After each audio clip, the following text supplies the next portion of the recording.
Welcome back to Bintang Otomotif.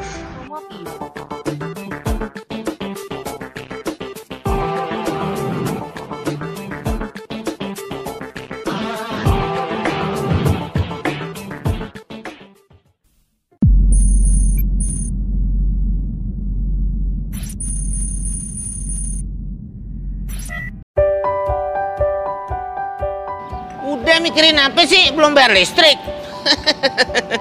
Jadi gimana dong biar motor gue bisa cepet dan irit? Mana bisa? Kan bisa diutak-atik. Belum tentu. Nih, gue punya ahlinya. Tanya tuh gimana caranya motor bisa cepat dan irit. Jual ini, ganti Yamaha. Biar bisa ikut semakin di depan. 'Cause